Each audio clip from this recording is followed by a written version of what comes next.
नमस्कार, मी मीनल. लज्जत जेवणाचे या चॅनलवर आपले स्वागत आहे. मैत्रिणींनो, आज मी रेसिपी जी बनवणार आहे त्यासाठी लागणारे साहित्य आहे पुढीलप्रमाणे. लालमट आहे. ज्यांना हिमोग्लोबिनची कमतरता आहे त्यांनी हा लाल मटाची भाजी अवश्य खावी. तर आज मी हा लाल मट आणलेला आहे आणि तो कसा साफ करायचा हे तुम्हाला दाखवते. हा एकदम कोवळा आहे. याचं संपूर्ण देठासकट ही भाजी घ्यायची असते. हे बघा, हे फक्त असं काढायचं आणि नंतर आपल्याला पाहिजे तसे तुकडे करायचे. हे जे असते ना ते काढायचे रेषा. आता परत दाखवते. ही अशी साफ करायची. साफ करण्यासाठी काय नाही, एकदम क्लीन आहे. भाजीसुद्धा स्वच्छ आहे. फक्त आपल्याला ही देठातकडून हे असं करायचं आणि हे जे असतं ते काढायचं आहे. बघा, हे आता मी इथे काढलेलं आहे, एवढं काढलेलं आहे. अशा प्रकारे ही भाजी साफ करायची. पुन्हा एकदा दाखवते. हा देठ आहे.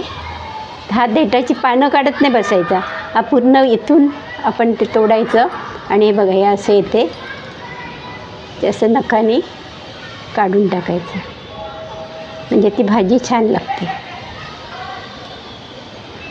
अशा प्रकारे आता हा संपूर्ण मी लाल मट साफ करून घेते. झालेलं आहे. आता मी टाकणार आहे जिरं. जिरं तडतडलं की हिरवी मिरची आणि कांदा टाकणार आहे.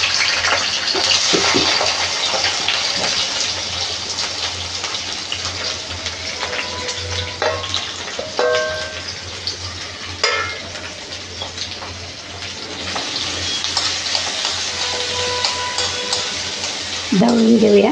त्याच्यानंतर ह्याच्यात मी ठेचलेलं लसूण टाकणार आहे.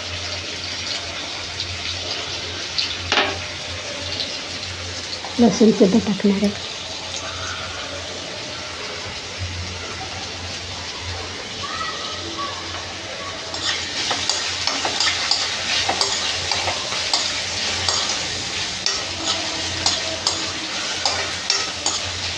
कांदा थोडं शिजला की नंतर आपण याच्यात भाजी टाकणार आहे. अगोदर याच्यात मी टाकते थोडासा हिंग.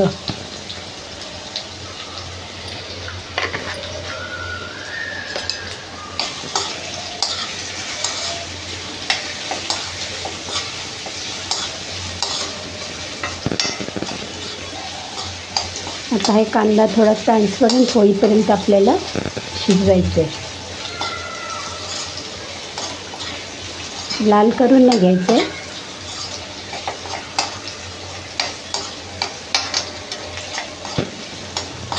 छान शिजले. आता आपण याच्यामध्ये भाजी टाकूया. आता याच्यामध्ये मी थोडी हळदसुद्धा टाकलेली आहे भाजीमध्ये. ही भाजी स्वच्छ धुवून नंतर मी कापून घेतलेली आहे.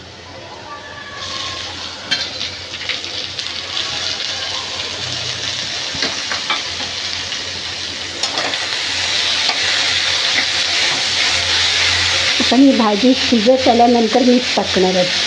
कारण अगोदरच आपण मीठ टाकलं तर मिठाचं प्रमाण आपल्याला कळणार नाही. भाजी कमी कमी होत जाणार. म्हणून मीठ कुठल्याही पालेभाजीत मीठ अगोदर टाकायचं नाही. भाजी पूर्ण शिजून झाल्यानंतर मीठ टाकायचं. आता आम्हाला अंदाज आहे त्याच्यामुळे आम्ही टाकू शकतो. पण जे नवीन जे शिकणारे आहेत मुली वगैरे तर त्यांना ते कळणार नाही मिठाचं प्रमाण. त्यासाठी पूर्ण भाजी तयार झाल्यानंतर आपण त्याच्यात मीठ टाकू. आता ही भाजी आळून जाते म्हणजे कमी कमी होत जाते. त्यामुळे मिठाचा अंदाज आपल्याला मिळू शकत नाही.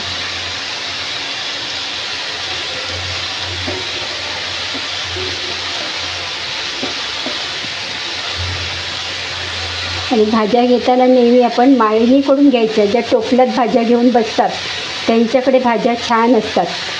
अगदी स्वच्छ पण असतात आणि साफ करायलासुद्धा जास्त त्रास होत नाही आपल्याला.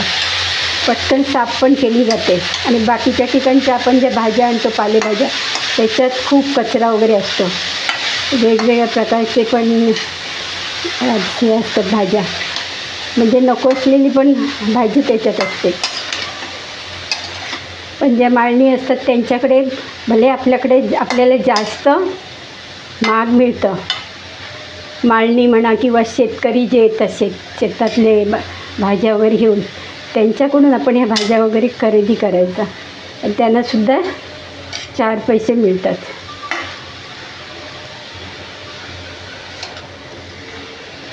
आता बघा भाजी किती आटून गेली. आता थोड्या वेळाने ह्याच्यावर झाकण ठेवते.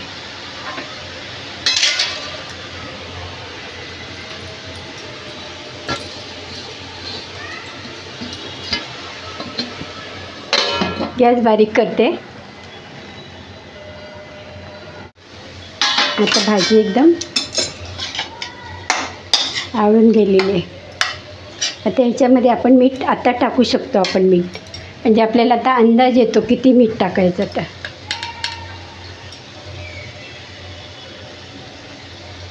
थोडं कमीच टाकायचं मीठ, लागलं तर आपण परत टाकू शकतो. त्याच्यानंतर मी टाकणार याच्यात ओलं खोबरं.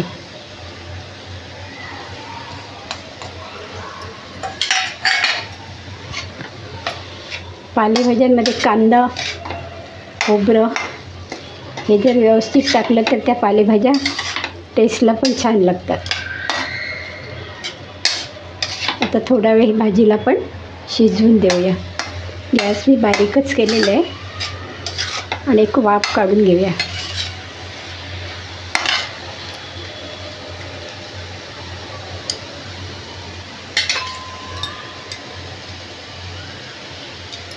मी बनवलेली लाल माटाची भाजी ही रेसिपी तुम्हाला आवडली असल्यास लाईक करा, शेअर करा, सबस्क्राईब करा.